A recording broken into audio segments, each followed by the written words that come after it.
Merhabalar, kanalıma hoş geldiniz. Ben Gülçin. Bugün sizlere steakhouse'larda yaşayacak harika bir hamburger tarifi vereceğim. Ekmeğini ben yapacağım. Diğer tüm işlemleri içinse topu Nazım'a atacağım. Belki aranızda Nazım'ı Gezi Sepeti'nden tanıyanlar olabilir. Tanımayanlar içinse linkini şuraya bırakacağım. Belki bir sonraki gezi rotanızda buradan yardım alabilirsiniz. Şimdi malzemelerimize bir göz atalım. 4 su bardağı un, 1 su bardağı ılık su, 1 çay bardağı ılık süt, yarım çay bardağı ayçiçek yağı, 1 adet yumurta, 1 yemek kaşığı oda ısısında bekletilmiş tereyağı, 1 yemek kaşığı şeker, 1 paket kuru maya ya da yarım paket yaş maya da kullanabilirsiniz, 1 tatlı kaşığı tuz.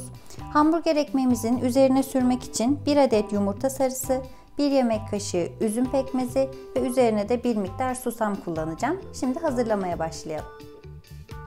Öncelikle mayanın daha iyi aktifleşmesi için bir karıştırma kabına 1 su bardağı ılık suyumu alıyorum. Ardından 1 yemek kaşığı şekeri ilave ediyorum. Üzerine de 1 paket kuru mayamı ilave ediyorum ve karıştırıyorum. Üzerine 1 çay bardağı ılık sütü, yarım çay bardağı sıvı yağımızı ve 1 yemek kaşığı oda ısısında yumuşamış tereyağımızı ilave ediyoruz ve karıştırıyoruz. Tereyağı oda ısısında olduğu için kolayca eriyecektir içinde.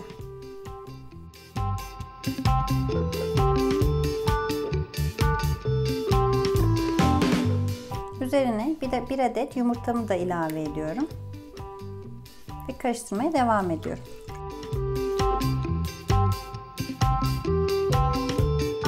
Sıvı malzemelerimiz güzelce karıştırdıktan sonra 4 su bardağı unumu azar azar ekliyorum. Unumun üzerine 1 tatlı kaşığı tuzumu ilave ediyorum. Tahta bir kaşık yardımıyla karıştırıyorum. Tuzu bilerek son aşamaya bıraktım. En başta attığımızda mayalanmayı engelleyebiliyor.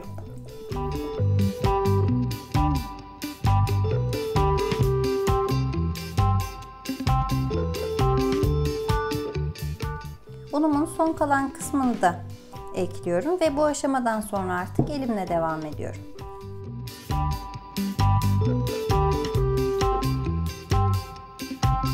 Hamurum tam istediğim kıvama geldi. Gördüğünüz gibi yumuşak, ele yapışan bir hamur.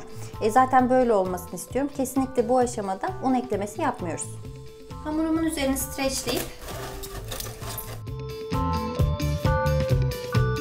üzerine örterek 30 dakika mayalanmaya bırakıyorum.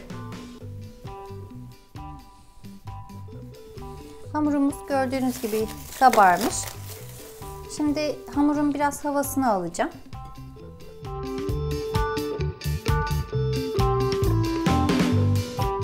Olabildiğince şu şekilde alttan üste doğru katlayarak yapıyorum.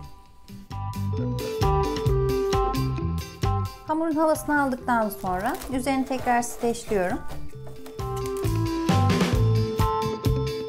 Üzerini örterek 20 dakika daha ikinci kez mayalanmaya bırakıyorum. Hamurum ikinci kez mayalandı. Şimdi hamurumun üzerini açıyorum. Tezgahımı unlayıp hamurumu tezgaha alıyorum.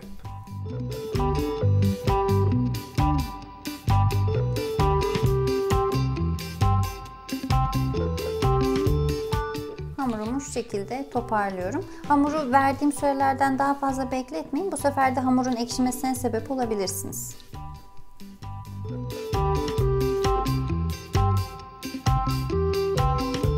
Şimdi hamurumu 8'e bölüyorum.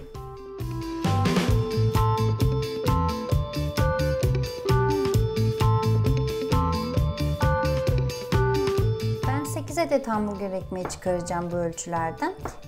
Tam ideal bir boyutta oluyor. Siz daha büyük ya da daha küçük bir hamburger ekmeği istiyorsanız sayılarını ona göre ayarlayabilirsiniz.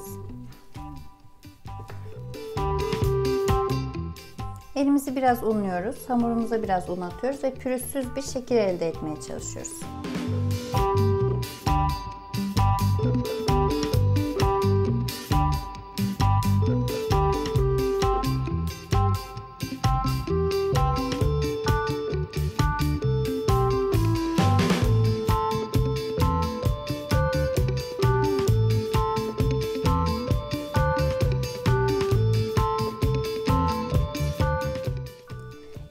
hamuru toparlamak için tezgaha biraz un atıp toparlıyorum ama ardından artık daha fazla un atmıyorum. Pürüzsüz bir şekil elde etmem için tezgahımın unsuz olması gerekiyor. Şu şekilde o zaten kendini toparlayacaktır. Eğer tezgahınız bu aşamada un olursa bezeniz sürekli elinizden kayar ve pürüzsüz bir şekil elde edemezsiniz.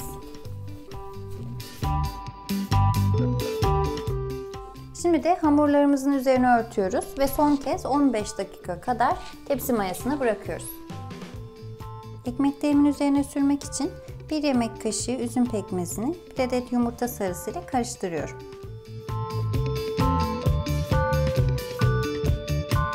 Tepside de yeterince mayalanan ekmek hamurlarımızın üzerine şimdi karışımdan sürüyorum.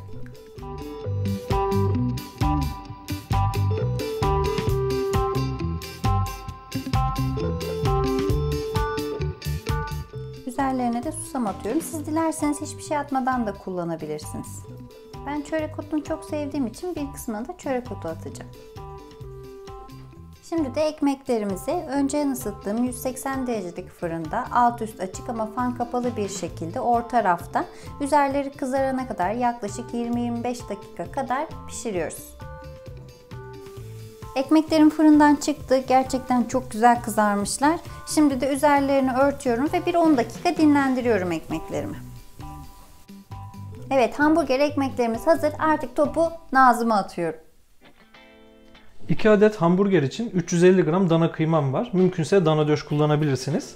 Hamburger etimi hazırlarken sadece kıyma, 1 çay kaşığı tuz ve 1 çay kaşığı karabiber kullanacağım. Hamburger etimin üstü için soğan karamelize yapacağım. Soğan karamelize için 1 adet büyük boy jülyen doğranmış soğan, 1 yemek kaşığı şeker, 1 yemek kaşığı tereyağım var. Ben sos olarak sadece barbekü sos ve hardal kullanacağım. Siz isterseniz ketçap mayonez de kullanabilirsiniz. Hamburger etimin üzerinde eritmek için de 2 adet cheddar peynirim var. Şimdi hazırlamaya başlayalım. Öncelikle hamburger etimi hazırlayarak başlıyorum. 1 çay kaşığı tuzumu ve 1 çay kaşığı karabiberimi kıymamın üzerine ekleyip bir süre yoğuruyorum.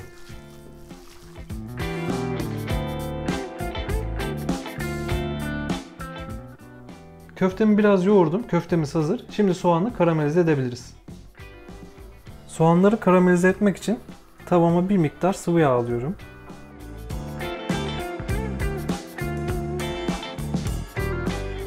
Tavam iyice ısınınca ocağımı yüksek ateşten orta ateşe alıp soğanlarımı ekliyorum.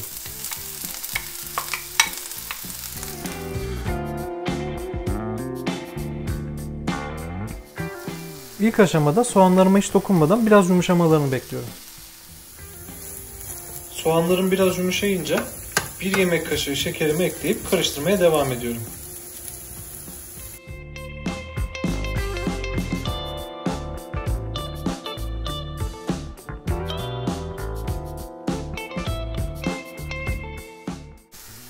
Soğanlarımın tamamının karamel rengine dönüşmesini istiyorum. Eğer siyahlıklar görürseniz çok az su eklemesi yapabilirsiniz.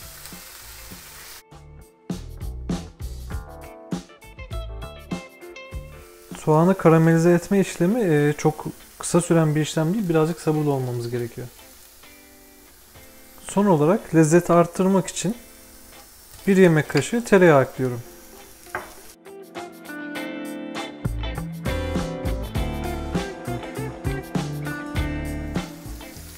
Şimdi soğanlarımı kısık ateşe alıp bu karamelize görüntünün soğanlarımın tamamına yayılmasını bekliyorum. Soğanlarım yavaş yavaş hazırlanırken ben tavamı yüksek ateşteki ocağa aldım. Eğer varsa kesinlikle demir döküm tavada yapmanızı öneririm ama yoksa normal tavada da yapabilirsiniz.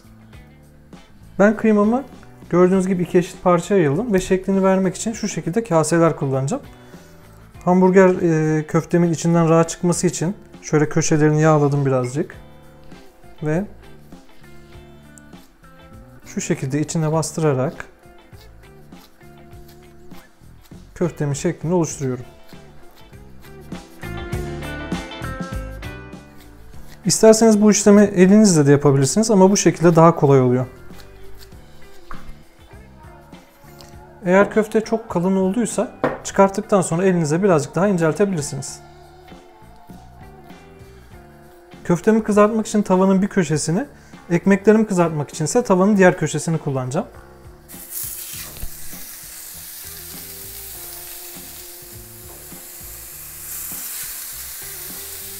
Köftelerimizi pişirirken kesinlikle ocağın altını kısmıyoruz. Yüksek ateşte pişiriyoruz. Soğanlarım hazır. Artık onların altını iyice kısıyorum. Bu aşamada mutfak çok fazla duman olabilir. Uyarmadı demeyin. Ara ara şöyle üzerinden bastırabilirsiniz.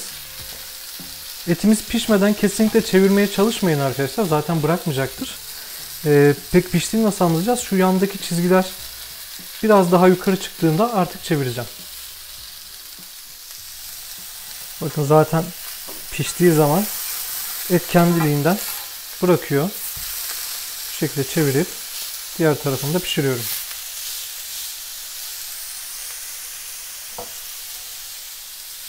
Tavamın diğer tarafında ekmeklerimi kızartmak için şu şekilde birazcık tereyağı eritiyorum.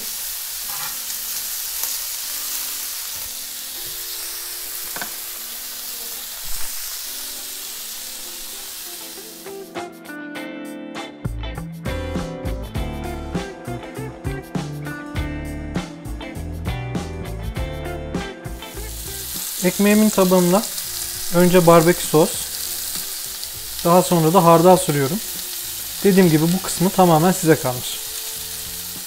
Ben iyi pişmiş istediğim için iki yüzünü ikişer kez pişirmeyi tercih ediyorum.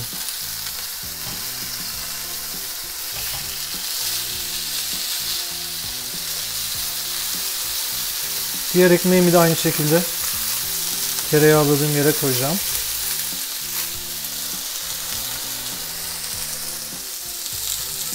Ekmeklerimi burada 30 saniyeden fazla tutmuyorum.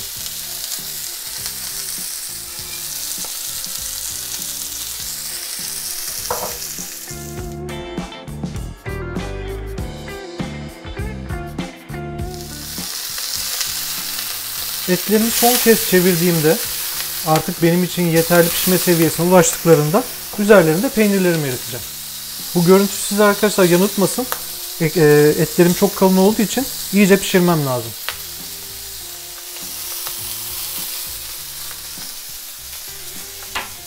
Peynirim biraz eridikten sonra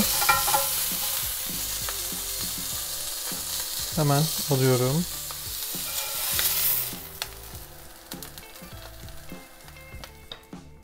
En üstte de hazırladığım soğan karamelizemi koyuyorum.